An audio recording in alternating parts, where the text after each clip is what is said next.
Manchester United won. West Ham won. Another performance feeling like deja vu. KOJO, how you feeling, bro? I'm feeling. I don't know.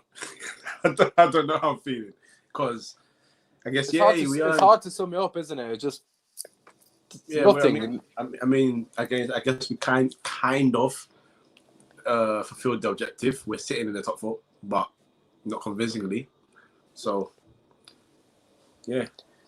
Yeah, I suppose first and foremost, with a bit of perspective, it's hard to have perspective when we played so poorly, but we are in the driving seat. Let's be real, and we're going to our last game, sitting in a position that we just need to avoid defeat.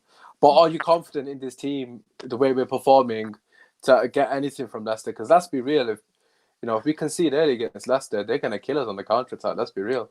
I've not had any sort of expectation on this team, if I'm being honest. I get it. We are United. It's the name for this guy. We've got that guy, but we haven't been levels for a long time. So the fact that this happened sort of last year as well, people need to remember we drew Huddersfield and we lost to Cardiff at home. Yes, we have added Bruno to this, but there's not much changing. There's not much changing. That's why I don't really put much expectation of this club too high right now. Obviously, you want Champions League football, which is the objective, but recruitment still has to be better. Because if we do get top four, the question is, are you good enough to now stay there?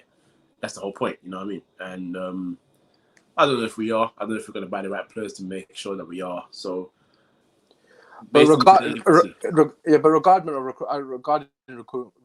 I hear what you're saying, but let's be real. This game's got nothing to do with recruitment. This comes down, and you know how much I'm a massive fan of value, but this is down to Ali, the way he set up the team and the players, man. Let's get straight into it, innit? Let's cut the BS in it. First of all, let's talk about Ali and the way he's approached this game. Because for me personally, it's not good enough.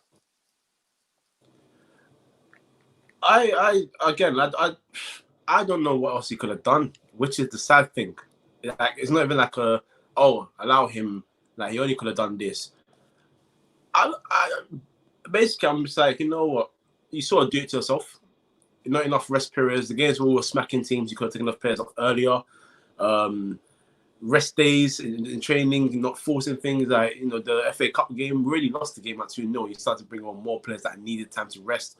You know what I mean? All of it just didn't make sense. So now you come to this game. Yes, the players look tired. You could see that. But again, like I said in the game against Chelsea, the basics, the players weren't doing that right as well. So it's a bit of both into this scenario, really. He doesn't help himself. Players need rest days. I understand maybe he doesn't have that much confidence in his backup, but at the end of the day, they are your players and you did something with them before Bruno came in, before Pogba was fit again. So you got to put the same faith into these players to go out there and get some sort of job done. Didn't do it. Didn't rest players. They're knackered. They came to this game, poor performance. Really and truly, I can only think of two players that can come out sort of with head held high. Maguire, Greenwood because he scored. Maguire. I said Maguire. I said Maguire, but he defended well. No, I was going to ask you about Maguire because obviously, as if you watch the play rate, KOJO doesn't. Not that you don't rate him, but you're very critical of him, and I don't think it's in a disrespectful way. You're well within your right to be critical. But for me personally, like you said, he was one of the very few players that actually kept it simple on the ball. We've got a comment here from Was as well. I don't know what your thoughts on this is. Matic was way too slow with his distribution. I don't think he was the only one, but in terms of transition through the lines, passing the ball through the lines, it was just non-existent. What were they doing? Like, fair enough, you're tired, but at least mold the ball quickly because that can actually move if you kick it. No one's asking you to make 50-yard runs. My issue was with Matic was the consistent giving away of fouls in dangerous areas. Oh my God. There was that one he did on Bowen, right? And honest to God, I literally punched the flipping I'm sat on because it's like they've got free kick specialists in Cresswell, right? And Bowen, to be fair, on his day as well, has got very good delivery as well. And they got 7 for Andre the Giant and Sojcek in the box, and they got the Giants, and he was going nowhere, man. But yeah, so we got another. Yeah, sorry, I was just about to say we got another comment here. Basically, I'll put it on screen just give you a bit of agree with KOJO type performance, and Matic was awful. But regardless of Matic, what do you reckon of the rest of the players, man? Because it wasn't just Matic, was it? No, and like I said, only Maguire and Greenwood that were players that come out with their head held high in that game. Even the hair to an extent because he just did what he had to do really at the end of the day. The way it's about the midfield was as slow as they were passing the ball out, as tired as they looked, and as disappointing as their range of passing was. At the same time, we also got to get on to Marcus Rashford and Anthony Martial. I said this before. And Pogba, by the way. Can we mention Pogba? Because what was he doing for the France? Oh, yeah. Unbelievable. I'm getting there. Trust me. Okay. It's loading. Trust me. It's loading. It's loading. Don't worry. But yeah, so the front three, Maguire, like we said before that Greenwood's not getting marked out of game because he's both footed. So they're purposely making sure that he hasn't got much time in it. Because you saw for the goal, as soon as he moved it from right to left, bang, goal. That's how clinical he is. But with Rashford and Martial, I've said this before. This waiting for ball into feet instead of making runs in behind doesn't do anything for you. You have two creative players that you've been begging for, surely, to give you the ball so you can make runs. And every time you scored this season, the fact that you've made these runs or you've gone into a good space of area on the pitch where you've been able to do something with the ball. They didn't do that today. In fact, they're always back to goal. Rashford kept on coming short, collecting the ball and trying to beat players, and he was failing at it. And as for Pogba, right? So I understand because I get it's a natural reaction for anybody. If a ball's coming fast at you, you're gonna put your hands up in front of your face.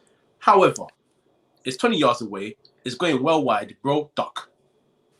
Yeah, honestly, I was thinking. I agree with what you've said completely on the Rashford and Martial thing first and foremost. Rashford frustrated me a lot this game. I think Martial, I'll give him benefit of doubt because he's playing in the 9. He's trying to link the play. But even then, I do agree they're not running it behind. Especially Rashford, who's got lightning pace, right? Why then there was space in behind? It's not like they were parking the bus. People would say they're parking the bus, but there was space in behind to run into. If you actually, and then sometimes if you're running behind, the defender doesn't know if you're coming or going. So then you get that extra yard of space to receive it out feet, and it was just basic thingy, common sense. But I'll say this as well on Ole. Sorry, just one more thing on Ole. Yeah. As well. When West Ham started attacking, you said it just now. They weren't parking the bus. In fact, there's a period of time for a 10-minute scenario where they had like 70-something% possession, so they were coming forward. Yeah. Isn't that the perfect time for you to do what you love to do and bring on Dan James just running behind? Again, obviously, we'll touch upon this on the Play Rating show. I honestly don't understand why he didn't sub on Agallo earlier or Dan James, one of them two, because Agallo actually almost got it in his first touch. Rashford was that bad.